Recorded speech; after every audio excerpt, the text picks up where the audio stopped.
മറ്റൊന്ന് പ്രസവിച്ച ഉടനെ ശ്രദ്ധിക്കേണ്ട കാര്യങ്ങളിൽ മുത്തുനബി പറയുന്നത് മാതാപിതാക്കളുടെ മേൽ മക്കൾക്കോടുള്ള ചുമതലകളിൽ പ്രധാനപ്പെട്ട 2 കാര്യങ്ങൾ മുത്തുനബി പറയുന്ന ഹദീസിൽ കാണാം. അവരുടെ പേര് നന്നാക്കലാണ്. ഒന്ന്, പേര് നല്ല പേരിടണം. അത് മാതാപിതാക്കളുടെ കടമയാണ്. കാരണം പേരിൽ വലിയ സ്വാധീനമുണ്ടെന്ന് സൂചിപ്പിക്കുന്ന എത്രയോ ഹദീസുകളുണ്ട്. പേരിൽ ഏറ്റവും നല്ല പേര് അബ്ദുള്ള എന്ന പേരാണ്. അബ്ദുള്ള കഴിഞ്ഞാൽ പിന്നെ അബ്ദുർ റഹ്മാൻ എന്ന പേരാണ്. മുഹമ്മദ് നബി സല്ലല്ലാഹു അലൈഹി വസല്ലമ തങ്ങളുടെ പേരും ഏറ്റവും ശ്രേഷ്ഠതയുള്ള പേരാണ്. മുഹമ്മദ് എന്ന പേരിന് പവിത്രതയുണ്ട്, അഹ്മദ് എന്ന പേരിന് ശ്രേഷ്ഠതകളുണ്ട്. നബി സല്ലല്ലാഹു അലൈഹി വസല്ലമ തങ്ങളുടെ പേരിനും ശ്രേഷ്ഠതയുണ്ട്. എന്നാൽ ഇന്ന് കുട്ടികൾക്ക് പേര് വെക്കുന്നിടത്ത് അത്ര ഗൗരവത്തോടെ ശ്രദ്ധിക്കാറില്ല. അർത്ഥങ്ങൾ നോക്കാതെ കേൾക്കാൻ രസമുണ്ടോ, എന്നാൽ അതെന്റെ കുട്ടിയുടെ പേര് എന്ന തലത്തിലേക്ക് കാര്യങ്ങളൊക്കെ മാറിപ്പോയിട്ടുണ്ട്. ബഹുമാനപ്പെട്ട നബി സല്ലല്ലാഹു അലൈഹി വസല്ലമ തങ്ങൾ ഒരു സ്വഹാബിയുടെ സമീപത്തുകൂടെ നടന്നു പോകുമ്പോൾ ആ സ്വഹാബിയുണ്ട് ദുഃഖിതനായിരിക്കുന്നു.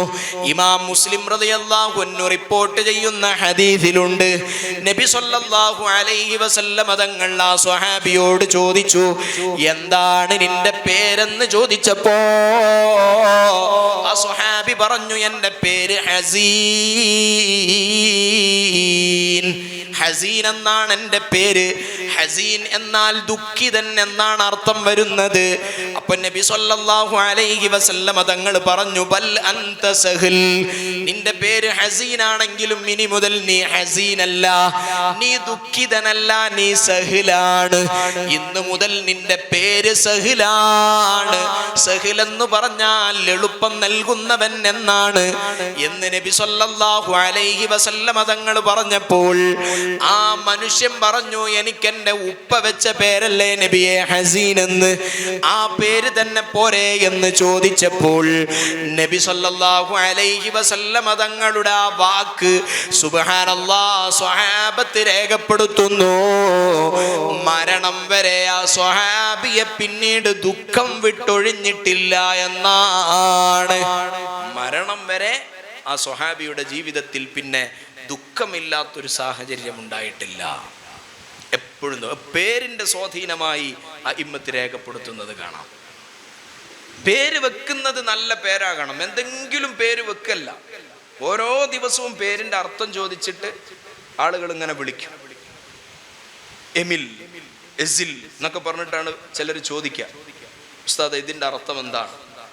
അടിസ്ഥാനപരമായി അങ്ങനെ ചോദിക്കുന്നവരോട് എല്ലാവരോടും പറയാണ്, എ എന്ന് പറയുന്ന ഒരു അക്ഷരം അറബിയിലില്ല. എ, എമിൽ, എമിർ ഇങ്ങനെ ചോദിക്കുക. എ എന്ന് പറയുന്ന മലയാളത്തിൽ എ ഉണ്ടല്ലോ, എലി, എരുമ ഒക്കെ പറയുന്ന എ, ആ എ എന്ന് പറയുന്ന ഒരു അക്ഷരം അറബിയിലില്ല. ഡിക്ഷണറിയിൽ പിന്നെ എ എന്ന അക്ഷരം സെർച്ച് ചെയ്താൽ കാണൂല. അപ്പൊ ആമിർ എന്നായിരിക്കും. എമിർ എന്താണ് അതിന്റെ അർത്ഥം നോക്കും. അപ്പൊ ഞാൻ നോക്കിയിട്ട് പറഞ്ഞു കൊടുത്തു, ആമിർ എന്നായിരിക്കും ചിലപ്പോൾ ആ പേരിന്റെ ഉദ്ദേശം. ആമിർ അല്ല, അതെല്ലാവർക്കും ഉള്ള പേരാണ്. എമിർ അത് വേണം, അതന്നെ വേണം. ഇന്നലെ ചോദിച്ചു എമിൽ എന്ന പേരിന്റെ അർത്ഥം എന്താണ്. സോഷ്യോളജി പഠിക്കുമ്പോൾ എമിലി ഡർക്കീമിനെ പഠിക്കേണ്ട, അതല്ലാതെ ഒരു എമിൽ ഞാൻ കേട്ടിട്ടില്ല, അറബി ഭാഷയിലില്ല. തൊള്ളെ തോന്നിയതൊക്കെ പേരാ. കുറച്ച് മുമ്പ് വരെ ഒരു സെഡ് ട്രെൻഡ് ഉണ്ടായിരുന്നു. സെഡ് ഉണ്ടായാൽ മതി പേരിൽ. സിയ, സുവ, സുവ, സിയ, സിക, അങ്ങനെ എന്തെങ്കിലും ഒരു സെഡ് ഉണ്ടായ പേരായി. ആ ട്രെൻഡ് ഇപ്പൊ പോയി. 2 അക്ഷരമുള്ള പേര്. പേരുകൾ ഇടുന്നിടത്ത് ശ്രദ്ധിക്കണം എന്ന്, അത് മാതാപിതാക്കളുടെ ഹക്കാണ്. എത്രത്തോളം എന്ന് വെച്ചാൽ പേര് വെക്കപ്പെടുന്നത് കൊണ്ട് മാത്രം സ്വർഗത്തിൽ കടക്കുമെന്ന്, അഥവാ സ്വർഗത്തിൽ കടക്കാനുള്ള കാരണങ്ങളുടെ കൂട്ടത്തിൽ നബി സല്ലല്ലാഹു അലൈഹി വസല്ലമ തങ്ങൾ പറഞ്ഞിട്ടുണ്ട്, മുഹമ്മദ് എന്ന പേര് വെച്ചാൽ അവർ സ്വർഗത്തിൽ കടക്കുമെന്ന് വരെ നബി സല്ലല്ലാഹു അലൈഹി വസല്ലമ തങ്ങൾ പഠിപ്പിച്ചിട്ടുണ്ട്. മുഹമ്മദ് എന്ന പേര് വെച്ചാൽ فإن لي ذمة منه بتسميتي محمد മുഹമ്മദൻ വഹുവ ഔഫൽ ഖൽഖി ബിദ്ദിമമി. ഇമാം ബൂസൈരി റളിയല്ലാഹു അൻഹു പറയുകയാണ്, ഭയാനകമായ മഹ്ശറയിൽ ആരുമില്ലാതെ കൈപിടിക്കാൻ പ്രയാസപ്പെടുന്ന ഒരു ഘട്ടമുണ്ടല്ലോ, ആ ഘട്ടത്തിൽ എൻ്റെ പ്രതീക്ഷ എന്താണ്? ഫഇന്നലീ ദിമ്മതൻ മിൻഹു ബിതസ്മിയതി മുഹമ്മദൻ വഹുവ ഔഫൽ ഖൽഖി ബിദ്ദിമമി. എൻ്റെ പ്രതീക്ഷ, എൻ്റെ പേര് മുഹമ്മദ് എന്ന പേരെനിക്കുണ്ടെന്നതാണ്. കാരണം മുത്തുനബി സ്വല്ലല്ലാഹു അലൈഹി വസല്ലമ തങ്ങൾ പറഞ്ഞിട്ടുണ്ട്, മൻ ഉലിദ ലഹു മൗലൂദുൻ ഫസമ്മാഹു മുഹമ്മദാ. ആർക്കെങ്കിലും ഒരു കുഞ്ഞ് ജനിച്ചു, അവർക്ക് മുത്തുനബിയോടുള്ള ബഹുമാനവും മഹബ്ബത്തും മനസ്സിൽ കരുതിയിട്ട് അവര് മുഹമ്മദ് എന്ന പേരാ കുഞ്ഞിന് വെച്ചാൽ കാന ഹുവ വ മൗലൂദുഹു ഫിൽ ജന്ന. ആ പേര് വെച്ചവനും വെക്കപ്പെട്ട കുട്ടിയും സ്വർഗത്തിലാണ്. നബി സല്ലല്ലാഹു അലൈഹി വസല്ലമ തങ്ങൾ പറഞ്ഞതാണ്. ഇമാം ബൂസൈരി തങ്ങൾ പറയുന്നു, വഹുവ ഔഫൽ ഖൽഖി ബിദ്ദിമമി. വാക്കുകൾ നൽകിയാൽ ഏറ്റവും കൂടുതൽ പൂർത്തീകരിക്കുന്ന വ്യക്തിത്വം അവിടെന്നാണല്ലോ. നബി സല്ലല്ലാഹു അലൈഹി വസല്ലമ തങ്ങളാണല്ലോ അവിടെന്നാണല്ലോ പറഞ്ഞത്, പേര് വെച്ചവനും വെക്കപ്പെട്ടവനും സ്വർഗത്തിലാണെന്ന്. അതുകൊണ്ട് ഞാൻ സ്വർഗത്തിലാണ്, കാരണം എൻ്റെ പേര് മുഹമ്മദാണ്. മുഹമ്മദ് എന്നതാണ് എൻ്റെ പേരെന്ന് ആര് പറയാണ്? ഇമാം ബൂസൈരി റളിയല്ലാഹു അൻഹു പറയാണ്. മുഹമ്മദ് എന്ന പേര് നമുക്ക് അപകർഷതയാണ്. ആ പേരൊക്കെ പഴഞ്ചനല്ലേ, അത് വെക്കാൻ പറ്റുമോ എന്ന ഒരു തോന്നൽ നമ്മുടെ ഉള്ളിലുണ്ടാകുകയാണ്. ഇപ്പൊ പേരിങ്ങനെ മോഡേൺ നോക്കി പേര് നന്നാക്കണം, നല്ല പേരുകളാകണം. അത് ശ്രദ്ധിക്കണം, അർത്ഥം നോക്കണം. തെറ്റായ അർത്ഥങ്ങൾ നമ്മൾ നൽകുന്ന പേരുകൾക്കുണ്ടോ എന്ന് അറിവുള്ളവരോട് ചോദിക്കണം. ഗൂഗിളിൽ നോക്കിയിട്ട് പേരിടാൻ പാടില്ല. ഗൂഗിളിൽ ഒട്ടുമിക്ക പേരിന്റെ അർത്ഥം നോക്കിയാലും ഗിഫ്റ്റ് ഓഫ് ഗോഡ് എന്ന അർത്ഥം കാണും. നിങ്ങൾ നോക്കി, it is A Persian name, the meaning is gift of God എന്നാ പറയാം. ഇതൊരു പേർഷ്യൻ പേരാണ്, ഇതിന്റെ പേര് ദൈവത്തിന്റെ സമ്മാനം എന്നാണ് അതിന്റെ അർത്ഥം. നിങ്ങൾ നോക്കി, ഇതാ അയച്ചുതരും ചിലർ സ്ക്രീൻഷോട്ട് എടുത്തിട്ട് ഗൂഗിളിൽ ഇങ്ങനെ അർത്ഥം ഉണ്ടല്ലോ. ഏതോ വിവരമില്ലാത്തവർ ചിലപ്പോൾ ഗൂഗിളിൽ അപ്ലോഡ് ചെയ്യും. അപ്പൊ അത് കണ്ടിട്ട് പേരിടും. വളരെ മോശപ്പെട്ട പേര് ഇട്ടിട്ട് വരുന്ന ആളുകൾ വരാണ്. സഫീഹ് എന്ന് പേരിട്ടാണ് ഇപ്പൊ എടുത്ത്. സഫീഹ് പറഞ്ഞ പൊട്ടന്ന, ആ കേൾക്കാൻ നല്ല പേരാണ് സഫീഹ്. അപ്പൊ ചിലപ്പോ ഷഫീഅ് എന്ന പേരുണ്ടാവും. ഷഫീഅ് നല്ല പേരാണ്. അപ്പൊ അത് ഭാഷാന്തരം ചെയ്യുന്ന സമയത്ത് അത് സഫീഹാകുമ്പോൾ കുട്ടി എല്ലാവരും പൊട്ടാ എന്നാ വിളിക്കുക. അറബിയിലാണെന്നേ ഉള്ളൂ. അത് ശ്രദ്ധിക്കേണ്ട ചുമതല നമ്മുടേതല്ലേ, മാതാപിതാക്കളുടേതല്ലേ. അങ്ങനെ കുട്ടി വിളിക്കപ്പെടുന്ന ഒരു സാഹചര്യം ഉണ്ടാകാൻ പാടില്ലല്ലോ.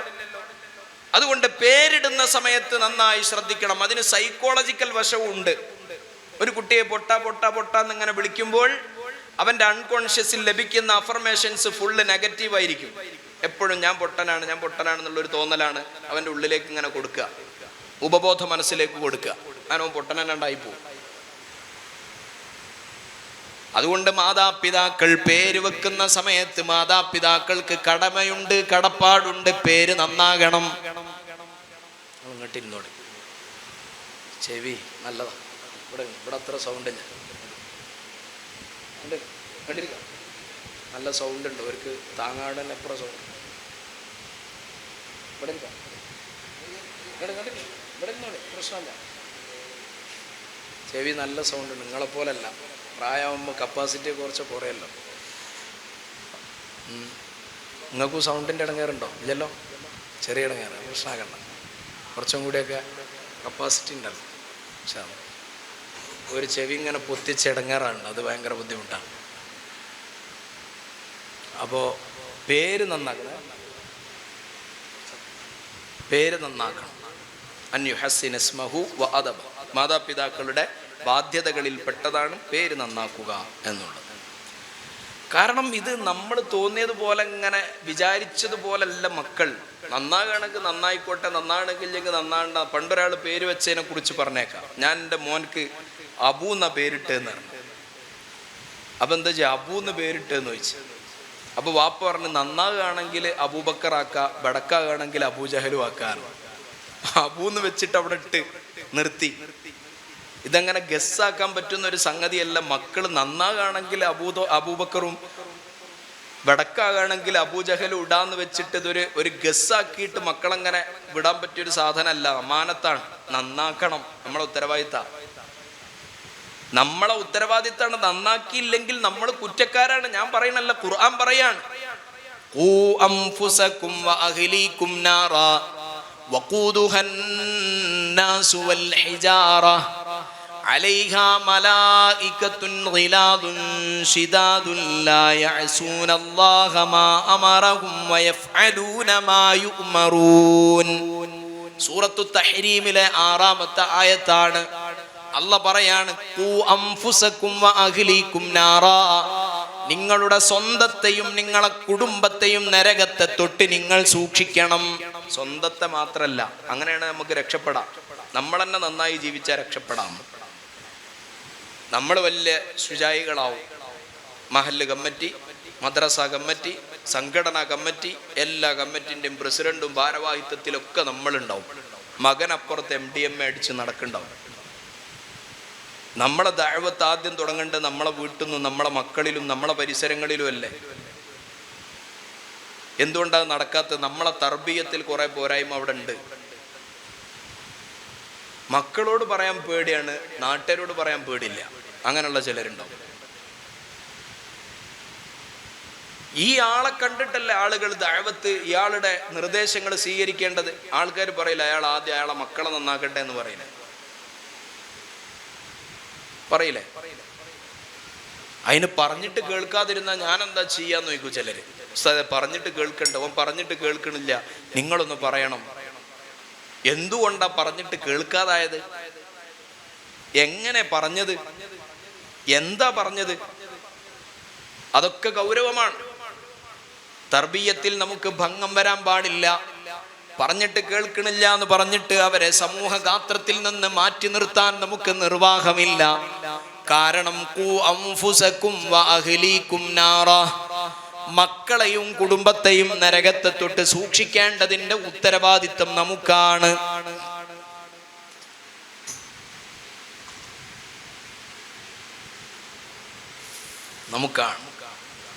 പരിശുദ്ധ ഖുർആനാണ് ഈ ആയത്ത് ഇങ്ങനെ വിശദീകരിച്ചു കൊടുത്തുകൊണ്ട് റസൂലുള്ളാഹി സ്വല്ലല്ലാഹു അലൈഹി വസല്ലം തങ്ങൾ ഇങ്ങനെ വിശദീകരിക്കാം. ഈ ആയത്ത് അവതരിച്ചപ്പോൾ വഖൂദുഹൻ നാസു ബിൽ ഹിജാറ, നരകത്തിൽ കത്തിക്കപ്പെടുന്നത് മനുഷ്യരും കല്ലുകളുമാണ് എന്നാ പറയുന്നത്. മനുഷ്യരും കല്ലുകളുമാണ്. അപ്പൊ ഈ സ്വഹാബി ചോദിച്ചു, നബിയെ, ഭൂമിയിലെ കല്ല് പോലെ തന്നെയാണോ നരകത്തിലെ കല്ലുകൾ? അപ്പൊ തങ്ങൾ പറഞ്ഞു, അല്ല, ഭൂമിയിലെ ഒരു പർവ്വതത്തിന്റെ വലുപ്പമാണ്, മലയുടെ വലുപ്പമാണ് നരകത്തിലെ ഒരു കല്ലിന്.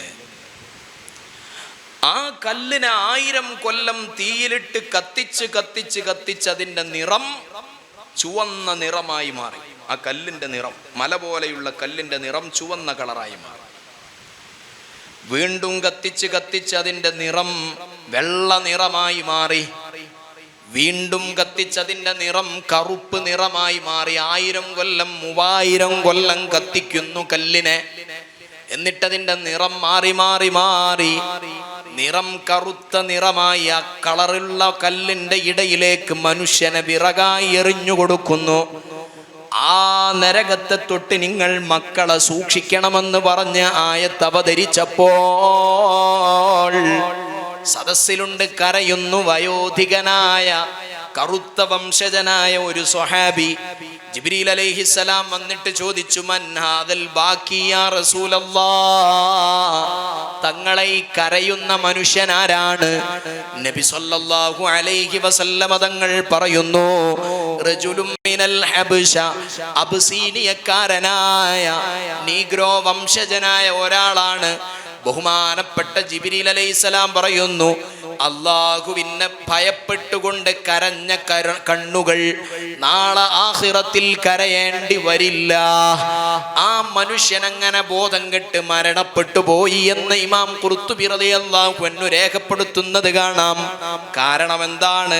സ്വന്തത്തെയും കുടുംബത്തെയും നരകത്തെ തൊട്ട് സൂക്ഷിക്കണം എന്ന കൽപ്പനയാണ്. ആ കൽപ്പനയാണ്. നമ്മൾ വിചാരിക്കും, നമ്മൾ പറയും ഞാൻ പറഞ്ഞിട്ട് കേൾക്കണില്ല, എന്താക്കാനാണ്?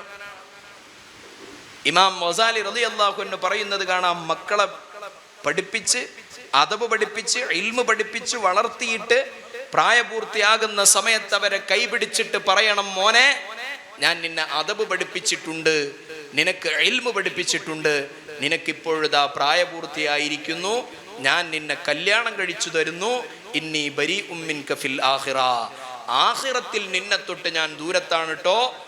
നീ എന്തെങ്കിലും കാരണത്തിൽ അപകടപ്പെടുകയാണെങ്കിൽ ഞാൻ ഉത്തരവാദിയാണ് എന്ന് നീ പറയരുത്. ഞാൻ നിന്റെ എല്ലാ ഹക്കുകളും നിർവഹിച്ചു തന്ന് നിന്നെ കല്യാണം കഴിച്ചു തരികയാണ്, നിനക്ക് പ്രായപൂർത്തിയായി, ഞാൻ നിന്നെ കൊണ്ടുള്ള അപകടങ്ങളെ തൊട്ട് അള്ളാഹുവിനോട് ഞാൻ കാവൽ ചോദിക്കുന്നു എന്ന് ഒരു കുട്ടിയെ പ്രായപൂർത്തിയാകുമ്പോൾ കൈപിടിച്ച് പറയണം, കല്യാണം കഴിച്ചു കൊടുത്തുകൊണ്ട് പറയണം എന്ന് ഇമാം ഗസാലി റളിയല്ലാഹു അൻഹു ഇഹ്യയിൽ പഠിപ്പിക്കുകയാണ്. അത്രയും ഗൗരവമാണ്. ഞാൻ ചെയ്യണ്ടോ പറഞ്ഞിട്ട് കേൾക്കാൻ ഞാൻ എന്താക്കാനാ? അനെ ചോദിക്കാൻ. പറഞ്ഞിട്ട് അനുസരിക്കണില്ല. അതൊരു സുപ്രഭാതത്തിൽ പറയുമ്പോൾ അവരനുസരിച്ചോളണമെന്നില്ല. അനുസരിക്കാൻ നമ്മൾ ചെറിയ പ്രായം മുതൽ തന്നെ പറയപ്പെട്ട കാര്യങ്ങളിലെല്ലാം നമുക്ക് ജാഗ്രതയും ശ്രദ്ധയും വേണം. മാത്രമല്ല പിന്നീട് ഉമർ ഇബ്നുൽ ഖത്താബ് തങ്ങൾ പറയുന്നു, ലാഇബുഹും സബ്ആ, പ്രസവിച്ചതു മുതൽ 7 വയസ്സ് വരെ കുട്ടികളോട് ഒന്നിച്ചുകൊണ്ട് കളിക്കണം. കാരണം ഈ കാര്യങ്ങളെല്ലാം ശ്രദ്ധിച്ചിട്ടില്ലെങ്കിൽ മക്കൾ നന്നാവൂലെങ്കിൽ നമ്മൾ തന്നെയാണ് ഉത്തരവാദി. മുത്തുനബി പഠിപ്പിച്ചിട്ടുണ്ടല്ലോ, കുല്ലു മൗലൂദിൻ യൂലദു അലൽ ഫിത്ര, എല്ലാ മക്കളും ശുദ്ധ പ്രകൃതക്കാരായി കൊണ്ടാണല്ലോ ജനിച്ചു വീഴുന്നത്. ഫഅബവാഹു യുഹവ്വിദാനിഹി ഔ യുനസ്സിറാനിഹി ഔ യുമജ്ജിസാനിഹി, പിന്നെ മാതാപിതാക്കളാണ് അവനെ തീയാരാധകനാക്കുന്നത്, ക്രിസ്ത്യനാക്കുന്നതും ജൂതനാക്കുന്നതുമെല്ലാം മാതാപിതാക്കളാണ്, അഥവാ അവന്റെ സാഹചര്യങ്ങളാണ്. അഥവാ മുത്തുനബി പറയുന്നത്, അള്ളാഹു നമുക്ക് മക്കളെ തരുമ്പോൾ എത്ര ശുദ്ധമായ പ്രകൃതക്കാരാണ്. തെമ്മാടികളായിട്ട് ആർക്കും അല്ല മക്കളെ തരുന്നില്ലല്ലോ, വ്യഭിചാരികളല്ലല്ലോ മക്കളെ തരുമ്പോൾ നമ്മുടെ മക്കൾ, കളവ് നടത്തുന്നവരല്ലല്ലോ, ലഹരി ഉപയോഗക്കാരല്ലല്ലോ, ഒരു വേണ്ടാത്തരങ്ങളും മക്കളിലില്ലല്ലോ. പ്രസവിച്ചു വീഴുന്ന സമയത്ത് ശുദ്ധരായ പ്രകൃതക്കാരാണല്ലോ. പിന്നെ എങ്ങനെയാണ് ആ മക്കള് വഴികേടിലായി പോയത്? മാതാപിതാക്കളുടെ പ്രവർത്തനത്തിന്റെ ഫലമായിട്ടല്ലേ.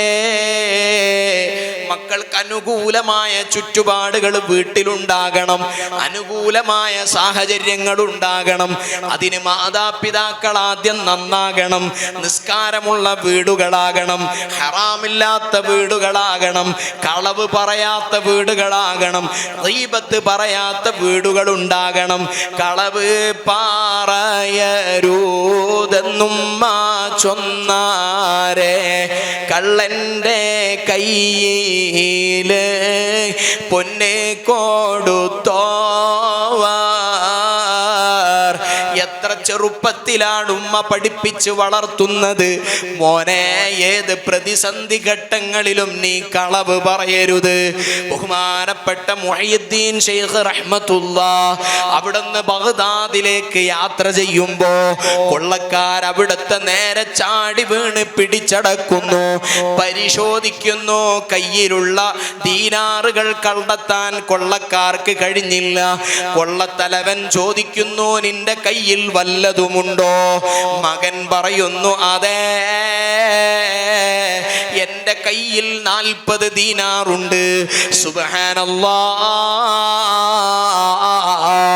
കൊള്ളക്കാർക്ക് ഉസ്താദുമാർക്ക് തപ്പിയിട്ട് കിട്ടാത്ത ഈ 40 ദീനാർ എന്തിനാണ് പറഞ്ഞതെന്ന് ചോദിച്ചപ്പോൾ ആ കൊച്ചു ബാലനായ സാലിഹായ മുഹയ്യിദ്ദീൻ എന്ന പേരിൽ അറിയപ്പെടുന്ന അബ്ദുൽ ഖാദിർ ജീലാനി ഖദ്ദസല്ലാഹു സിർറഹുൽ അസീസ് അവർക്ക് പറയാനുള്ളത്, കളവ് പറയരുതെന്നും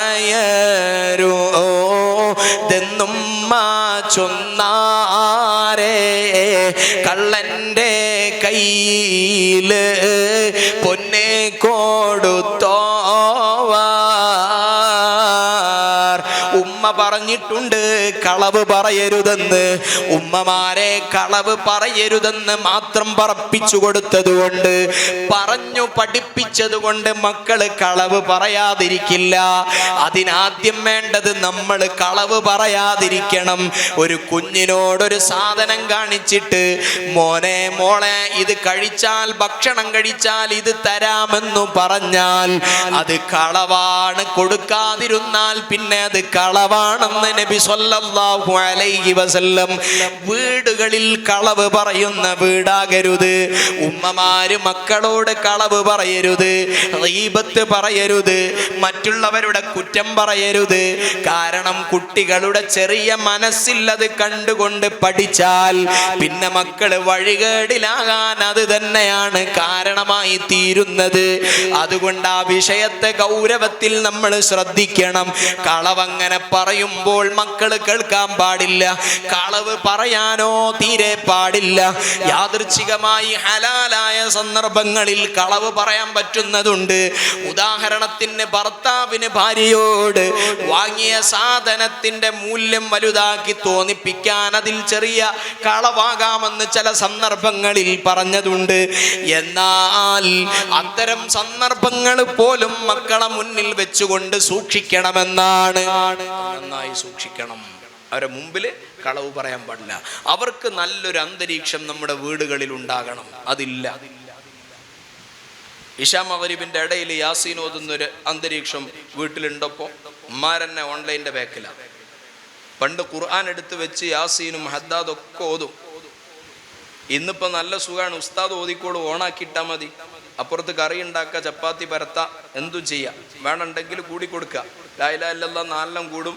പിന്നെ ഉള്ളി അരിയും. സുഖാണ്. ചൊല്ലാൻ അറിയുന്നവരൊന്നും ഓൺലൈനിൽ മജ്‌ലിസിൽ പങ്കെടുക്കരുതെന്ന എൻ്റെ പക്ഷം. അഭിപ്രായങ്ങളുണ്ടാകാം.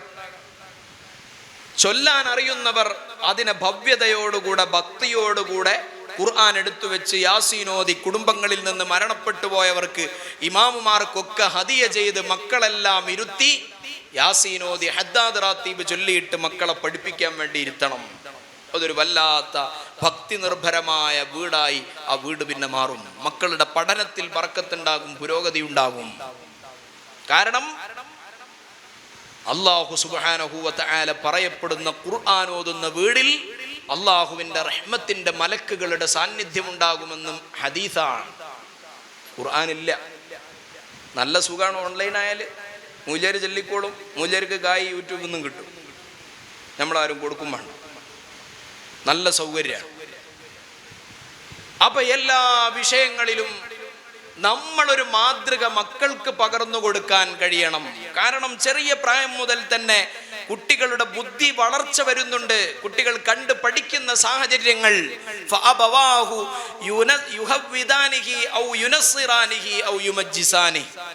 മാതാപിതാക്കളാണ് അവനെ തീയാരാധകനും യഹൂദനും ക്രിസ്ത്യാനിയുമാക്കുന്നത് എന്ന് പറയുമ്പോൾ മാതാപിതാക്കളുടെ പങ്കിനെ ചെറുതായി കാണരുത്, നന്നായി ഗൗരവത്തിലെടുക്കണം.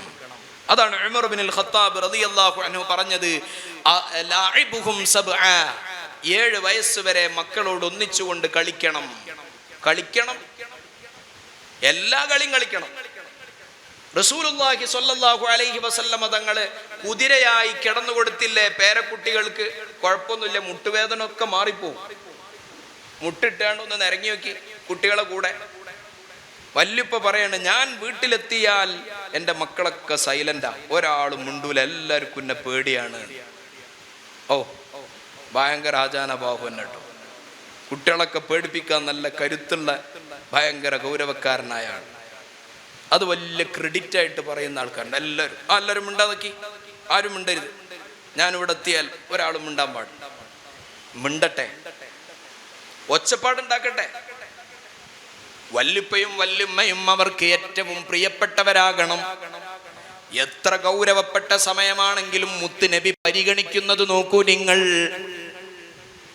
അല്ലാഹു സുബ്ഹാനഹു വ തആലയോട് ഒരു മനുഷ്യൻ ഏറ്റവും അടുക്കുന്ന സമയം എപ്പോഴാണ്? സുജൂദിലാണല്ലോ. അഖറബു മാ യകൂനുൽ അബ്ദു ഇലല്ലാഹി വഹുവ സാജിദുൻ. ഒരാൾ അല്ലാഹുവിനോട് ഏറ്റവും ബന്ധമുണ്ടാകുന്ന സമയം സുജൂദിൽ കിടക്കുമ്പോഴാണ്. അപ്പോഴാണല്ലോ നബി സല്ലല്ലാഹു അലൈഹി വസല്ലമ തങ്ങളുടെ പിരടിയിൽ പോയിരിക്കുന്നു ഹസൻ ഹുസൈൻ റളിയല്ലാഹു അൻഹുമാ. തങ്ങൾ എണീക്കുന്നില്ല, തങ്ങൾ അവിടെ തന്നെ കിടന്നുകൊടുക്കുകയാണ്. സുബ്ഹാനല്ലാഹ്, സുജൂദിലാണ് ഇപ്പൊ ഈ പിരടി കിടക്കുന്നതെന്ന് പറഞ്ഞിട്ട് എടുത്ത് തള്ളിയിട്ട് എണീക്കല്ല, അവിടെ തന്നെ കിടന്നുകൊടുക്കുകയാണ് റസൂലുള്ളാഹി സല്ലല്ലാഹു അലൈഹി വസല്ലം. എന്തൊരു നല്ല വല്യുപ്പ! വല്യുപ്പമാരും വല്യുമ്മമാരും മക്കളോടുള്ള ബന്ധങ്ങളിൽ നല്ല സുതാര്യതയുണ്ടാകണം. അത് മാതാപിതാക്കൾ തന്നെയാണ് ഇല്ലാതെയാക്കുന്നത്. വയസ്സായ ആളുകളെ ഒന്നുകിൽ വൃദ്ധസദനത്തിൽ കൊണ്ടയാക്കുക, അല്ലെങ്കിൽ വല്യുപ്പയുടെയും വല്യുമ്മയുടെയും മൂല്യം മക്കളുടെ മനസ്സിൽ കുറഞ്ഞു പോകുന്ന വിചാരങ്ങൾ കുട്ടികളുടെ ഹൃദയത്തിൽ ഇട്ടു കൊടുക്കുകയാണ്. വയസ്സാകുമ്പം പ്രായാധിക്യത്തിന്റെ കാരണം കൊണ്ടുണ്ടാകുന്ന കഷ്ടാരിഷ്ടതകൾ എല്ലാവർക്കും ഉണ്ടാകും, എല്ലാ മാതാപിതാക്കൾക്കും ഉണ്ടാവും. ചിലപ്പോൾ പിച്ചും പേയും പറയും, ചിലപ്പോൾ അവിടെയും ഇവിടെയും തുപ്പിവെക്കും, ചിലപ്പോൾ എന്തെങ്കിലും അസ്വസ്ഥതകൾ ഉണ്ടാകും. പരിശുദ്ധ ഖുർആൻ പറഞ്ഞതല്ലേ, പ്രായം കൂടുമ്പോൾ ചെറിയ മക്കൾ എങ്ങനെയായിരുന്നോ നേരത്തെ ഉണ്ടായിരുന്നത് അതിലേക്ക് ഇങ്ങനെ ആളുകൾ കൂടുന്നതിനനുസരിച്ച് മടങ്ങുമെന്ന് ഖുർആൻ പറയുന്നു. നമ്മളെ മാതാപിതാക്കളാണ്. ആ മാതാപിതാക്കളുടെ പോരായ്മകളെ നമ്മളാണ് ഉൾക്കൊള്ളേണ്ടത്. നമ്മുടെ ക്ഷമ അല്ലാഹു പരീക്ഷിക്കും. അവരോട് മോശപ്പെട്ട വർത്തമാനങ്ങൾ അരുത്. അവരെ വിലയിടിക്കുന്ന സംസാരങ്ങൾ നമ്മുടെ മക്കളോട് നമ്മൾ പറഞ്ഞു കൊടുക്കരുത്. കാരണം മുതിർന്നവരെ ബഹുമാനിക്കാത്ത വീടുകളിൽ അല്ലാഹുവിന്റെ ബറക്കത്തുണ്ടാകൂല എന്നാണ്. വീട്ടിലേതെങ്കിലും വല്യുമ്മ വല്യുപ്പമാരെ കിട്ടിയിട്ട് സ്വർഗം കിട്ടാത്തവൻ എന്തൊരു ഹതഭാഗ്യരാണെന്നാണ് നബി സല്ലല്ലാഹു അലൈഹി വസല്ലം തങ്ങൾ പറയുന്നത്. ഒരാൾക്ക് ഉമ്മാനെയും മുപ്പാനെയും വാർദ്ധക്യത്തിന്റെ കാലത്ത് കിട്ടിയിട്ട് അയാൾ സ്വർഗത്തിൽ കടക്കാൻ ശ്രമിച്ചിട്ടില്ല എങ്കിൽ അവനെന്തൊരു നിർഭാഗ്യവാനാണെന്ന് റസൂലുള്ളാഹി സ്വല്ലല്ലാഹു അലൈഹി വസല്ലം. ഈ വയസ്സായ ഉമ്മാനെയും ബാപ്പാനെയും പരിഗണിക്കണം എന്ന് കുട്ടികൾക്ക് പറഞ്ഞു കൊടുക്കേണ്ട പകരം അത് വല്യമ്മ പറഞ്ഞല്ലേ അത് കേൾക്കണ്ട എന്ന് പറയും, അത് വല്യുപ്പല്ലേ അത് നോക്കണ്ട എന്ന് മക്കളോട് പറയും. പിന്നെ എങ്ങനെ മക്കള് നന്നാകുക? ഉമ്മാന്റെ ഉമ്മയും ഉമ്മാന്റെ ഉപ്പയും വാപ്പാന്റെ ഉമ്മയും വാപ്പാന്റെ ഉപ്പയും ഒക്കെ ആരാണ്? സ്വന്തം വാപ്പന്നെയാണ്. അബുൽ അബു അബുൻ, വാപ്പാന്റെ വാപ്പ വാപ്പന്നെയാണ്. വാപ്പ ഇല്ലാതിരുന്നാൽ ആ സ്ഥാനത്ത് കാര്യങ്ങൾ നടത്തിക്കൊടുക്കേണ്ടത് ആരാണ്? വാപ്പയുടെ വാപ്പയാ. സ്വന്തം വാപ്പയുടെ തന്നെ ഹുക്കുമിൽ വരുന്ന, ഉമ്മയുടെ തന്നെ ഹുക്കുമിൽ വരുന്ന ഈ മാതാപിതാക്കളുടെ മൂല്യത്തെ ഇടിച്ചു താഴ്ത്താൻ പാടില്ല. അത്തരം വീടുകളിൽ അല്ലാഹുവിന്റെ ബറക്കത്തുണ്ടാവൂല. ലഅബുഹും സബ്അ, ചെറിയ പ്രായം മുതൽ തന്നെ കുട്ടികളോട് ഒന്നിച്ചുകൊണ്ട് കളിക്കണമെന്നാണ് ഉമർ ബിൻ ഖത്താബ് തങ്ങൾ പറയുന്നു. അപ്പൊ നല്ലോണം സമയം കണ്ടെത്തണം. രാവിലെ ജോലിക്ക് ഇറങ്ങിപ്പോകും, രാത്രി ജോലി കഴിഞ്ഞ് വരുമ്പോഴേക്ക് കുട്ടികൾ ഉറങ്ങിപ്പോവുകയും ചെയ്യും. 5-8 വയസ്സ് വരെ സ്വന്തം മക്കളെ കാണാത്ത, എത്രയോ നേരം സംസാരിക്കാൻ സമയം കിട്ടാത്ത പാരൻസ് ഉണ്ട്. അവരാ പറയുന്നത് മക്കളൊക്കെ തെറ്റിപ്പോകുന്നു, ഞാൻ എന്ത് ചെയ്തിട്ടും കാര്യമില്ലാന്ന്. പക്ഷേ ബുദ്ധിവികാസം നടക്കുന്ന 7 വയസ്സ് വരെ നിന്റെ ഉത്തരവാദിത്തം നീ പൂർത്തീകരിച്ചിട്ടില്ല. മക്കളോട് ഒന്നിച്ച് സമയം കൊടുക്കാൻ കഴിയണം, സമയം കൊടുക്കണം. റസൂലുള്ളാഹി സ്വല്ലല്ലാഹു അലൈഹി വസല്ലം ആ സമയത്ത് നമ്മൾ അവരോട് ദേഷ്യപ്പെടാൻ പാടില്ല, കുറ്റം പറയരുത്, ശാപവാക്കുകൾ പറയരുത്. അത് പ്രത്യേകം ശ്രദ്ധിക്കണം. നമുക്ക് ദേഷ്യം വരുന്നത് നമ്മുടെ മക്കൾ വഴികേടിലാവാൻ കാരണമാകരുത്. നമുക്കൊരു ദേഷ്യം വന്നു, ആ ദേഷ്യം വന്ന സമയത്ത് നമ്മൾ മക്കളോട് പറയാണ്, നീ ഒന്നും നന്നാവൂലടാ, ഹറാം പറന്നു പോകട്ടെ, പണ്ടാറടങ്ങി പോകട്ടെ, അങ്ങനൊക്കെ പറയാ. അബ്ദുല്ലാഹ് ഇബ്നു മുബാറക് റളിയല്ലാഹു അൻഹു താബിഈങ്ങളിൽപ്പെട്ടവരാണ്. ഇമാം അബുൽ ഖാസിം അൽ ഖുശൈരി റളിയല്ലാഹു അൻഹു അർ-റിസാലയിൽ പറയുന്ന സംഭവം കാണാം. അബ്ദുല്ലാഹ് ഇബ്നു മുബാറക് റളിയല്ലാഹു അൻഹുവിന്റെ അടുക്കലേക്ക് ഒരാൾ വന്നിട്ട് പറഞ്ഞു, ശകാ അൻ ബഅദി ഔലാദി, എന്റെ കുറച്ച് കുട്ടികളൊന്നും ഞാൻ പറയുന്നത് കേൾക്കുന്നില്ല എന്ന് അബ്ദുല്ലാഹ് ഇബ്നു മുബാറക് റളിയല്ലാഹു അൻഹു പറഞ്ഞു. അവര് ചോദിച്ചു, നിങ്ങൾ ആ മക്കൾക്കെതിരെ ശാപവാക്കുകൾ പറയാറുണ്ടോ, ദുആ ചെയ്യാറുണ്ടോ? അദ്ദേഹം പറഞ്ഞു, ഞാൻ ചിലപ്പോഴൊക്കെ ദേഷ്യം വരുമ്പോഴോ സാഹചര്യങ്ങൾ കടിമപ്പെട്ടോ എൻ്റെ അടുത്തുനിന്ന് അങ്ങനൊക്കെ ഉണ്ടാകാറുണ്ട്. അപ്പൊ അബ്ദുല്ലാഹ് ഇബ്നു മുബാറക് റളിയല്ലാഹു അൻഹു പറഞ്ഞു, അൻതല്ലദി അഫ്സത്തഹു, നീ ആ മക്കളെ വടക്കാക്കിയാണ്. മക്കൾ വഴികേടിലാവാനുള്ള ഉത്തരവാദി നീ തന്നെയാണ്, വേറെ എവിടെ പോയി നോക്കണ്ട. കാരണം നീ ദേഷ്യം വരുമ്പോൾ പറയുന്ന വാക്ക് മലക്കുകൾ ആമീൻ പറഞ്ഞാൽ, അള്ളാഹു അത് കബൂലാക്കിയാൽ മക്കൾ വഴികേടിലാകാനുള്ള കാരണം നിന്റെ നാവ് തന്നെയാണല്ലോ. മാതാപിതാക്കളുടെ പ്രാർത്ഥനയ്ക്ക് ഉത്തരം നൽകുമെന്നാണല്ലോ.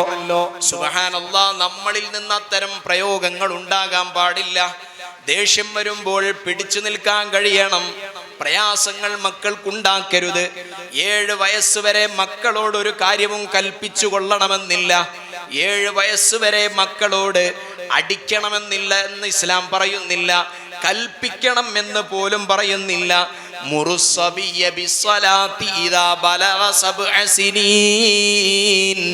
7 വയസ്സായാലാണ് കുട്ടികളോട് നിസ്കാരം കൊണ്ട് കൽപ്പിക്കേണ്ടത്.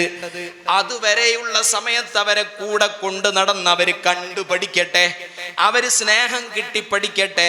അവരോട് ദേഷ്യപ്പെടാതെ അവരോടൊപ്പം കളിച്ചുകൊണ്ടാണ് സമയം വിനിയോഗിക്കേണ്ടതെന്നാണ് ഇസ്ലാമിന്റെ പക്ഷം. എന്നാൽ 7 വയസ്സ് കഴിഞ്ഞാൽ രണ്ടാമത്തെ ഘട്ടം പറയുന്നു. ഉമർ ഇബ്നുൽ ഖത്താബ് റളിയല്ലാഹു അൻഹു അദ്ദിബുഹും സബ്ആ, 7 മുതൽ 14 വയസ്സ് വരെ മക്കളെ അദബ് പഠിപ്പിക്കണമെന്നാണ്. 7 മുതൽ 14 വരെ മക്കളെ അദബ് പഠിപ്പിക്കണം. അപ്പൊ കുട്ടികളോട് പറഞ്ഞു കൊടുക്കണം ചില കാര്യങ്ങൾ. മോനെ, ഒരു സദസ്സിൽ പോയാല് ബാക്കിലല്ല പോയിരിക്കേണ്ടത്, മുന്നിൽ പോയിരിക്കണം. അതിന് മുതിർന്നവർ മുന്നിലിരുന്ന് കാണിച്ചു കൊടുക്കണ്ടേ? മോനോട് അപ്പൊ പറഞ്ഞു കൊടുക്കാം, മോനെ ഇങ്ങനെ ചെയ്യണം, അങ്ങനെ ചെയ്യണം എന്നൊക്കെ പറഞ്ഞു കൊടുക്കാം. സൗമ്യമായി പറഞ്ഞു. പക്ഷെ പറഞ്ഞു കൊടുക്കുന്ന രൂപത്തിൽ ഇപ്പൊ ഭയങ്കര മാറ്റം. പ്രായപൂർത്തി ആകുന്നതിന്റെ മുമ്പ് തന്നെ ഒരു 8-10 8ാം ക്ലാസ്സിലോ അല്ലെങ്കിൽ 7ാം ക്ലാസ്സിലൊക്കെ പഠിക്കുന്ന കുട്ടിയോട് മാതാപിതാക്കൾ പറയെന്താ, പോയി നിസ്കരിക്കടാ, പോയി യാസീനോദടാ, ഒന്ന് വായതുണ്ട് പോടാ. അവിടെ പോകൂല. കാരണം അവരുടെ അൺകോൺഷ്യസ് മൈൻഡിൽ ഈ വാപ്പാക്ക് ഇതൊന്നും വേണ്ട എന്നുള്ളൊരു ചോദ്യം അവിടെ ഉയരും. അല്ല, നിങ്ങൾക്ക് ഇതൊന്നും ചെയ്യണ്ടേ, നിസ്കരിക്കണ്ടേ? പറയൂല, അന്ന് പറയില്ല, കുറച്ച് കഴിഞ്ഞാൽ പറയും. ഇപ്പോൾ ആൽഫ ബീറ്റ ജനറേഷനൊക്കെ പറയും. പകരം പറയേണ്ടത് എന്താണ്? വാ മോനെ, നമുക്ക് പള്ളിയിൽ പോകാം, നമുക്ക് നിസ്കരിക്കാം. വാ മോനെ, നമുക്ക് വഅദിന് പോകാം. വാ മോനെ, നമുക്ക് ഉമ്മാനെ സിയാറത്ത് ചെയ്യാം. വാ മോനെ, വല്യുപ്പാൻ്റെ ഖബറാണിത്, അവിടെ നമുക്ക് എല്ലാ വെള്ളിയാഴ്ചയും സിയാറത്ത് ചെയ്യണം. എന്നിട്ട് അവനെ കൂട്ടിക്കൊണ്ടുപോയി ആ ആദാബുകൾ ചെറുപ്പത്തിലേ പഠിപ്പിച്ചു കൊടുക്കണം. ബുദ്ധി വെക്കുന്ന കാലം മുതലേ നല്ല നല്ല ശീലങ്ങൾ കുട്ടികളുടെ മൈൻഡിലേക്ക് പകർന്നു കൊടുക്കാൻ അതിനെ അദബ് പഠിപ്പിക്കുക എന്ന് പറയാം. ഇനിയിപ്പോൾ എനിക്ക് 7 വയസ്സായാണ്, അല്ല ഇനി 10 വയസ്സായാണ്, 10 വയസ്സായാൽ അടിക്കണം എന്നാണ് ഇസ്ലാമിലുള്ളത്. അപ്പോൾ ഒരു ചൂരൽ വാങ്ങിയേക്കാണ് അറിയിച്ചാല്, ഇനി ഒരു ചൂരൽ വാങ്ങിയേക്കാണ്. ചൂരലിൻ്റെ ആവശ്യമില്ല. നിസ്കരിച്ചിട്ടില്ലെങ്കിൽ അടിക്കണം എന്ന് പറഞ്ഞാൽ നിസ്കരിക്കാത്തൊരു സാഹചര്യം വളരെ റയറായിരിക്കും ഇങ്ങനെ വളർത്തുകയാണെങ്കിൽ. ആ റയർ സാഹചര്യങ്ങളിൽ മാത്രമേ കുട്ടികൾ നിസ്കരിക്കാതെയും പറഞ്ഞു കേൾക്കാതെയും നിൽക്കുള്ളൂ. ഈ 7 മുതൽ 14 വരെ തർബിയത്ത് ചെയ്യേണ്ടതുപോലെ അദബ് പഠിപ്പിച്ചിട്ടുണ്ടെങ്കിൽ മക്കൾ വഴിപിഴച്ചു പോകൂല. അവരെ കൂടെ കൊണ്ടുപോകണം. നല്ല മാതൃകകൾ കുട്ടികൾക്ക് പകർന്നു കൊടുക്കണം. അവരെ നന്നായി ജനങ്ങളുടെ ഇടയിലിട്ട് വഷളാക്കാൻ പാടില്ല. തെറ്റായ കൽപ്പനകൾ അവരോട് പറയാൻ പാടില്ല. നല്ല നല്ല ഉപദേശങ്ങൾ പറയണം, കാണിച്ചു കൊടുക്കണം. ജീവിതത്തിൽ നമ്മൾ 100 വട്ടം പറയുന്ന കാര്യമൊന്നും അതിനെതിരെ ഒരു തവണ നമ്മൾ പ്രവർത്തിക്കുകയും ചെയ്താൽ ആ കുട്ടികൾ അനുസരിക്കുന്നത് പ്രവർത്തിക്കുന്നത് നമ്മളിൽ നിന്ന് കണ്ട കാര്യങ്ങളാകുമെന്ന് ഇമാം ഗസാലി റളിയല്ലാഹു അൻഹു പറയുന്നുണ്ട്. അതാണ് ശരി. നമ്മൾ തന്നെ പ്രാക്ടിക്കൽ ചെയ്ത് നോക്കിയാൽ 100 വട്ടം കളവ് പറയല്ലേ പറയല്ലേ പറയല്ലേ പറയല്ലേ എന്നിങ്ങനെ നമ്മൾ കുട്ടീനോട് പറയാണ് ഓരോ സന്ദർഭങ്ങളിൽ. എന്നിട്ട് നമ്മൾ കളവ് പറയാണ്, കുട്ടി നാളെ തന്നെ കളവ് പറയും. അപ്പോൾ ഉപദേശിക്കുക എന്ന് പറയുന്നത് വാക്ക് കൊണ്ട് ഓറൽ അഡ്വൈസ് മാത്രം പോരാ, തൊള്ളോണ്ട് ഇങ്ങനെ പറഞ്ഞാൽ പോരാ, ജീവിതം കൊണ്ട് നല്ല അദബ് മക്കൾക്ക്. ഇപ്പൊ നമ്മളൊക്കെ മക്കളിൽ പലരും ഈ മജ്‌ലിസിലുണ്ടാവില്ല. ആരാ ഉത്തരവാദി? മക്കളാ. ഈ ജനറേഷൻ മക്കൾ ഇതിലേക്ക് വരില്ല എന്ന് നമുക്കറിയാം. അറിയാമെന്ന് പറഞ്ഞാൽ അവരിതിലേക്ക് ആകർഷിക്കപ്പെടേണ്ട സാഹചര്യങ്ങൾ ഉണ്ടാകണം. അത് ചെറുപ്പം മുതലേ ഇതുമായി ബന്ധപ്പെടുത്തുന്ന മക്കളാണെങ്കിൽ ഈ സദസ്സിലെത്തിണ്ടാവും. നമ്മളിങ്ങോട്ട് കടന്നു പോകുന്നുണ്ടാവും. മക്കൾ എവിടെ എന്നുള്ളത് ഇപ്പം എവിടെ നിൽക്കുന്നതെന്ന് പോലെ നമുക്ക് ആർക്കും ഓർമ്മ ഉണ്ടാവില്ല. എന്നിട്ട് കുറച്ച് 15 വയസ്സായാലും പറയും, ഉസ്താദേ ഓനിപ്പോൾ ആകെ സ്വീപ്പായിട്ടുള്ള ഓൻ്റെ കൂട്ടുകെട്ട് ശരിയില്ല, വീട്ടിലൊന്നും 12 മണിക്ക് 1 മണിക്കൊക്കെയാണ് വീട്ടിലെത്തുന്നത്, എന്താ ഇപ്പം ചെയ്യുക എന്ന് ചോദിക്കും. അതിനാണ് സയ്യിദുന ഉമർ ബിൻ ഖത്താബ് റളിയല്ലാഹു അൻഹു പറയുന്നത് 14 മുതൽ 21 വരെ വസാഹിബുഹും സബ്ആ, അവനോടൊരു കൂട്ടുകാരനെ പോലെ കഴിയണം എന്നാണ് ഉമർ ബിൻ ഖത്താബ് പറഞ്ഞത്. 14 മുതൽ 21 വരെ പിന്നെ കൂട്ടുകാരനെ പോലെ കഴിയണം. അല്ലാതെ അവനെ അടിച്ചിട്ടോ തച്ചിട്ടോ കുത്തിയിട്ടോ ഒന്നും കാര്യമില്ല. ആ 14 വരെ അദബ് പഠിപ്പിച്ച് 7 വരെ ഒരുമിച്ച് കളിച്ച് 14 വരെ അദബ് പഠിപ്പിച്ച ഒരു കുട്ടി പിന്നെ ഒരു മാതാപിതാക്കളോട് നല്ല നിലക്കുണ്ടാകുക. എല്ലാം തുറന്നു പറയാൻ പറ്റുന്ന ഒരു സാഹചര്യം കുട്ടിയുടെ വീട്ടിലുണ്ടാകണം, പരിസരങ്ങളിൽ ഉണ്ടാകണം. ഏറ്റവും നല്ല കൂട്ടുകാരൻ ഉമ്മയാകണം, ഉപ്പയാകണം. അങ്ങനെ ഒരു അന്തരീക്ഷം കുട്ടിയുടെ സാഹചര്യങ്ങളിൽ ഉണ്ടായാൽ കുട്ടി പിന്നെ വഴിപിഴച്ചു പോകൂല എന്നാണ്. കാരണം പുതിയ കാലം ഇങ്ങനെ തർബിയത്ത് ചെയ്തിട്ടില്ലെങ്കിൽ അപകടകരമായ അവസ്ഥകളിലേക്കാണ് നടന്നു പോയിക്കൊണ്ടിരിക്കുന്നത്. എന്തെല്ലാം സംഭവങ്ങളാണ് നമ്മൾ കേട്ടുകൊണ്ടിരിക്കുന്നത്. താമരശ്ശേരിയിലെ 24 വയസ്സുള്ള ആശിക്കുന്ന ചെറുപ്പക്കാരൻ വിധവയായ തൻ്റെ ഉമ്മയെ കൊടുവാളുകൊണ്ട് നെഞ്ചത്തേക്ക് കുത്തിയിറക്കി കൊലപ്പെടുത്തുന്നു. വെഞ്ഞാറമൂടിൽ അതാ 5 പേരെ കൊലപ്പെടുത്തിയ അഫ്ഫാൻ എന്ന് പറയുന്ന യുവാവിന്റെ കഥ നമുക്ക് വായിക്കേണ്ടിയും കേൾക്കേണ്ടിയും വരുന്നു. എത്രയെത്ര അനുഭവങ്ങളാണ്.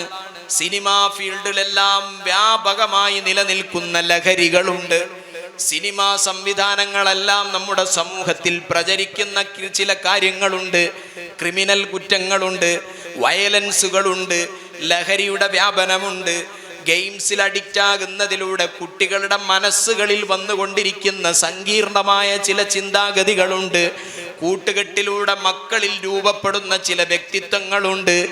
22 വയസ്സ് വരെ ലഹരി കൈകൊണ്ട് തൊട്ടിട്ടില്ലാത്ത വളാഞ്ചേരിക്കാരനായ ഒരു ചെറുപ്പക്കാരനാണ് നിസാമുദ്ദീൻ. സുബ്ഹാനല്ലാഹ്, 22ാമത്തെ വയസ്സിൽ കൂട്ടുകാരോടൊന്നിച്ചുകൊണ്ട് കോഴിക്കോട് ബീച്ചിലേക്ക് വരുന്നു. റിപ്പോർട്ടർ ചാലനിനോട് മുഖം മറക്കണ്ടെന്ന് പറഞ്ഞിട്ട് നേരിട്ട് വന്ന് നിസാമുദ്ദീൻ കഴിഞ്ഞ ദിവസം വെളിപ്പെടുത്തിയ വെളിപ്പെടുത്തലാണ്. 22ാമത്തെ വയസ്സിൽ കോഴിക്കോട്ടേക്ക് ബീച്ചിലേക്ക് ടൂർ വന്നിട്ട് കൂട്ടുകാരോടുകൂടെ ആദ്യമായി MDMA നുണയുന്നു. MDMA ആദ്യമായി രുചിക്കുകയാണ്. പിന്നെ മെല്ലെ മെല്ലെ അഡിക്റ്റ് ആകുന്നു. പിന്നെ അത് ഉപയോഗിക്കണമെങ്കിൽ നല്ല പണം വേണം. പണം ഉണ്ടാകണമെങ്കിൽ അത് വിൽപ്പന നടത്തണം. വിൽപ്പന നടത്തുന്നിടത്ത് ഒരുപാട് കസ്റ്റമേഴ്സിനെ പറയാണ്, ഭാര്യയും ഭർത്താവും ഒരുമിച്ച് വന്നിട്ട് വാങ്ങും, ആങ്ങളും പെങ്ങളും ഒരുമിച്ച് വന്ന് വാങ്ങും. ഡോക്ടർമാരുണ്ട് അക്കൂട്ടത്തിൽ, വാങ്ങണ കൂട്ടത്തിൽ. ലഹരി ഇങ്ങനെ വ്യാപകമാണ്. നമ്മൾ വിചാരിക്കുന്നിടത്തല്ല ഇന്നത്തെ ലഹരിയുടെ കാര്യമുള്ളത്. നമ്മൾ നേരത്തെ കാലഘട്ടത്തിൻ്റെ പുരോഗതി പറഞ്ഞതുപോലെ ലഹരിയിലും പുരോഗതി ഉണ്ട്. നിങ്ങളെ കുട്ടിക്കാലത്തൊക്കെ കള്ളു കുടിക്കുന്നവർ വളരെ അപൂർവമായിരിക്കും അല്ലേ? ഒരു നാട്ടിൽ ഒരു കള്ളുകുടിയൻ എന്ന് പറഞ്ഞാൽ അയാൾ പിന്നെ ഒന്നിനും പറ്റാത്ത ആളായിരിക്കും. കള്ളും കുപ്പി കണ്ടാൽ ഞങ്ങളെ കാലത്ത് ഭയങ്കര സബുൽ മൂബിയ കള്ളും കുപ്പി കാണാന്നുള്ളത്. ഇന്നിപ്പോൾ എല്ലായിടത്തും കള്ളും കുപ്പിയാണ്. ഇനി കള്ളുന്ന് വിട്ട്, അതാ പറയുന്നത്, മദ്യത്തു നിന്നൊക്കെ വിട്ട്, കഞ്ചാവൊന്നും വിട്ട്, MDMAയിൽ നിന്നും വിട്ട്, രാസലഹരികളുടെ തോതിൽ തന്നെ വലിയ വലിയ മാറ്റങ്ങൾ ഇങ്ങനെ വന്നുകൊണ്ടിരിക്കുക. കാലഘട്ടം മാറുന്നതിനനുസരിച്ച് ലഹരികളും മാറും. ഈ MDMA ഉപയോഗിച്ചാൽ പ്രത്യക്ഷത്തിൽ ഒരു മാതാപിതാക്കൾക്ക് അങ്ങനെ പിടിക്കാൻ കഴിഞ്ഞോളന്നില്ല. മക്കളിൽ അസ്വാഭാവികതകൾ കാണുമ്പോൾ നിരീക്ഷിക്കണം. ആരെങ്കിലും മക്കൾ രാത്രി 12 മണിക്കവിടെ കൂട്ടുകെട്ട് ഉണ്ടിട്ടോ എന്ന് പറഞ്ഞാൽ പറഞ്ഞവരോട് ദേഷ്യം പിടിക്കണ്ട, അതപ്പത്തെ അവസ്ഥ. എൻ്റെ മോൻ്റെ കാര്യത്തിൽ അയാൾ എന്തിനാ ചിന്തിക്കുന്നതെന്നാ ചോദിക്കുക. രാത്രി അസമയത്ത് വീട്ടിലേക്ക് കയറി വരുന്ന മക്കളോട് ചോദിക്കാൻ എന്തുകൊണ്ടാണ് ഉപ്പയുടെയും ഉമ്മയുടെയും ശബ്ദം നഷ്ടപ്പെടുന്നത്? നമ്മളെ തർബീയത്തിന്റെ പോരായ്മയാണ്. നേരത്തെ കൊടുക്കേണ്ടതുപോലെ കാര്യങ്ങൾ നിർവഹിക്കാത്തത് കൊണ്ട് മക്കൾക്കും നമുക്കും ഇടയിൽ അകൽച്ച വന്നു. അതുകൊണ്ട് എൻ്റെ ശബ്ദം കേൾക്കുന്ന എല്ലാ മാതാപിതാക്കളും ഒരു കാര്യം ശ്രദ്ധിക്കണം. എല്ലാ ദിവസവും മക്കളോടുള്ള സഹവാസം ഒരു നേരമെങ്കിലും ഉണ്ടാകണം. ഒരു നേരമെങ്കിലും എല്ലാ വീട്ടിലും ഒരുമിച്ചിരുന്നു കൊണ്ട് ഭക്ഷണം കഴിക്കണം. അത് രാത്രി ഭക്ഷണമാണെങ്കിൽ ഏറ്റവും നല്ലത്. രാത്രി ഒരു സമയം വെക്ക്, മോളെ രാത്രി 9:30 അല്ലെങ്കിൽ 10 മണിക്ക് നമ്മൾ രാത്രി ഭക്ഷണം കഴിക്കും. അതുകൊണ്ട് ആ സമയമാകുമ്പോഴേക്ക് എല്ലാ പണിയും തീർത്തിട്ട് വീട്ടിലെത്തണം. അപ്പൊ മോൻ പറയും, ഉമ്മ ഞാൻ ഇന്ന് വൈകിട്ടോ 10:30 മണിയാകൂട്ടോ. അപ്പൊ മകനോട് ഉമ്മ പറയണം, മോനെ 10:30 മണിയാകുകയാണെങ്കിൽ ഞങ്ങളെല്ലാവരും ഉറക്കൊഴിച്ച് കാത്തിരിക്കും. ഈ വീട്ടിൽ ഇനി എല്ലാവരും ഒരുമിച്ചല്ലാതെ ഭക്ഷണം കഴിക്കൂല. 1-2 ദിവസം കാത്തിക്ക്. എല്ലാ ദിവസവും സമയത്തിന് അവൻ വീട്ടിൽ വരുന്ന ഒരു സാഹചര്യം ഉണ്ടാകട്ടെ. ആ ഭക്ഷണം കഴിക്കുന്ന സന്ദർഭത്തിൽ മൊബൈൽ ഫോണൊക്കെ മാറ്റിവെക്ക്. ഇത് ഭക്ഷണം കഴിക്കുമ്പോൾ മുഖാമുഖം നോക്കൂല, എല്ലാവരും മൊബൈൽ. വാപ്പ മൊബൈലില്, മകൻ വേറെ മൊബൈലില്, എല്ലാവരും ഒരു ടേബിളിലാണ് ഉണ്ടാവുക, പക്ഷെ പരസ്പരം കാണൂല. മുഖം നോക്കി സംസാരിക്കുന്ന ഒരു പ്രവണത ഇന്നില്ല. മക്കൾക്ക് വാപ്പനോട് എന്തെങ്കിലും പറയണമെങ്കിൽ മൊബൈൽ ഫോണിലൂടെ, വാട്സപ്പിൽ നേരിട്ട് പറയുന്ന ഒരു സൗഹൃദാന്തരീക്ഷമുള്ള വീടുകൾ വളരെ കുറഞ്ഞുപോയി. അത്തരം വീടുകളിൽ നിന്നാണ് ഇത്തരം ക്രിമിനലുകൾ ഉണ്ടാകുന്നത്. മക്കളോടുള്ള അറ്റാച്ച്മെന്റ് വർദ്ധിപ്പിക്കണം, അവരോടുള്ള ബന്ധം വർദ്ധിപ്പിക്കണം. അസമയത്ത് കടന്നു വരുന്ന മകനെ നിരീക്ഷിക്കണം. അവന്റെ കൂട്ടുകെട്ടാരാണ്? നഷ്ടപ്പെടാനുള്ളത് നിനക്കാണ്, നഷ്ടപ്പെടാനുള്ളത് നമുക്കാണ്. കാരണം ഇന്ന് മാതാപിതാക്കളെ കൊലപ്പെടുത്തുന്നവർ ആരും തന്നെ ഇതെന്റെ മാതാപിതാക്കളാണെന്ന് നനച്ചുകൊണ്ടല്ല കൊലപ്പെടുത്തുന്നത്. ലഹരിയുടെ ആ ഒരു ഹാങ് ഓവറിൽ എന്റെ പിന്നാലെ കൂടിക്കൊണ്ടിരിക്കുന്ന ശാത്താനാണ്, പിശാചാണിതെന്ന് കരുതിയിട്ടാണ് കത്തിയെടുത്തുകൊണ്ട് സ്വന്തം ഉമ്മയെയും ഉപ്പയെയും കൊലപ്പെടുത്തുന്നതെങ്കിൽ നാളെ ഈ മക്കൾ നമുക്കെതിരെ കത്തിയെടുക്കൂല എന്ന് പറയാൻ നമുക്ക് യാതൊരു നിർവാഹവുമില്ല. നമ്മളെ പോരായ്മയാണ്. അതുകൊണ്ട് മക്കളെ കൂട്ടുകെട്ടിനെ നിരീക്ഷിക്കണം. അസ്വാഭാവികമായ സ്വഭാവ പ്രകടനങ്ങൾ ഉണ്ടെങ്കിൽ നിരീക്ഷിക്കണം. രാത്രി വൈകി വന്ന് പകല് 11-12 മണി വരെ കിടന്നുറങ്ങുന്ന മക്കളുണ്ടാകും. അതൊരു അസ്വാഭാവികതയാണ്. രാത്രി വൈകി വരുമ്പോൾ എവിടെയായിരുന്നു എന്ന് മാതാപിതാക്കൾ നിരീക്ഷിക്കണം. അവൻ പറയും ഫ്രണ്ട്സിന്റെ കൂടെയായിരുന്നു. എന്നാൽ അസമയത്തുള്ള ഫ്രണ്ട്സിനോടുള്ള ബന്ധം വേണ്ട എന്ന് പറയാൻ മാതാപിതാക്കൾക്ക് കഴിയണം. കാരണം കാലഘട്ടം അത്രയും വിഷലിപ്തമാണ് എന്ന വിചാരം നമ്മൾക്കൊക്കെ ഉണ്ടാകണം.